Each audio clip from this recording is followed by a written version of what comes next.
Diablo 4's early access has been out for a day or so, plenty enough for a first impression of the game so far. I played through it pretty extensively, and what I've seen after this and the other betas last year is that Blizzard is definitely making good progress, but there's still quite a long way ahead of them. Luckily, we still have a few months until then, so in the meantime we'll talk about my experience in the early access, including the things that I really liked and the ones that I liked a little bit less. That being said, to anyone who's been playing any of the previous Diablo games and going into the new one, obviously the core DNA is still very much there, and gameplay wise it feels just as good, if not even better, due to some of the changes being made. One of the things that remains as solid as ever is the class and build diversity, and I thoroughly enjoyed trying out each class, fiddling with builds before deciding on one that really clicked with me. It feels like every class has a path that you can choose depending what you enjoy the most and what challenges lie ahead, and there were definitely systems in there that helped promoting that.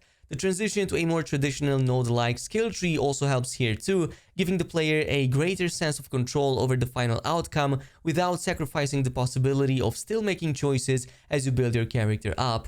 There is one cost, however, quite literally, as respecking can become prohibitively expensive at later levels if you do it a little bit too often, but I'm expecting those to drop off on higher end, more rewarding content that becomes available later on. Of course, none of this would matter if combat and spells did not feel satisfying, which they very much do, maybe even compared to the previous Diablo game. There's a greater focus now on enemy reaction and animations, which combined with the improved particle effects, I guess contribute to giving you that feeling of impact with each and every single attack. It's almost like you're always incentivized to jump into the biggest group possible and unleash your strongest attacks to send all enemies flying and see what you are capable of. Loot and special items further facilitate this power fantasy, and even as early as level 25, Diablo 4 lets you create some very strong and diverse setups due to the sheer number of effects for each class. To the point that this might feel a bit overwhelming at times as you're shuffling through countless legendaries to see which effect best fits your current setup. On a few occasions, I even found myself distracted by the number of enticing effects that needed me to do a full respec of the character before testing them out. Loot is overly abundant despite Blizzard having said loot showers won't be as prevalent as in the previous games. And while that's true to a certain extent, eventually the difference becomes less and less distinguishable to the point that you're still getting overwhelmed by loot drops regardless. That being said, the rate of legendary drops in the beta was more than reasonable and so far on a strong start from my point of view. Character customization was another aspect I really appreciated, even though the isometric nature of Diablo 4 not permitting a full-on detailed look. Even so, from the character creation screen to the abundant gear system and transmog, I feel that the game has done a great job at letting the player be who they want to be, of course within the confinements of the game's theme. However, the game does get a -1 point from me due to the lack of skin transfer of some of the cooler looking skins.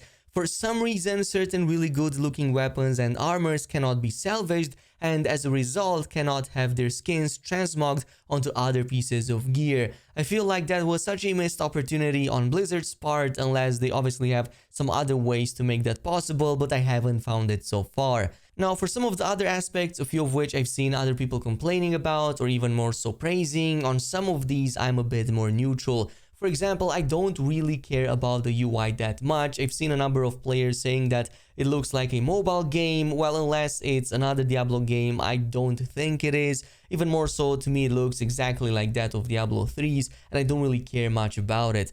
Also, graphics wise, the game looks good. I definitely like the more realistic and gritty approach, more so than Diablo 3's more cartoonish style. At least that's my opinion of it, you don't have to agree with it. On the same note, I'm kinda in between on the same stance about the main story. I do like the aesthetic and the main villain Lilith, definitely an interesting concept, but oftentimes I found myself skipping through dialogues and cutscenes, maybe due to the beta limited time, so that might change in the final release for me. Another thing that I'm not too sold on is the always online aspect. On one hand, I do appreciate being able to seamlessly play with my friends and quickly invite them into parties, but on the other hand, in every single game I played that had co-op in the past few years, this always led up to performance and stability problems. Also, I cannot say too much about the monetization since we haven't seen the full extent of it, but if Blizzard keeps true to its word and resists the temptation to not screw another game up, I think it might just turn up fine. As long as they strictly keep that to the seasonal passes and a few other cosmetic items in the shop, I think it's going to be fine if it doesn't affect progression in any way. Now, in terms of the truly bad, unfortunately, this was another beta that couldn't get rid of performance and server issues on day one.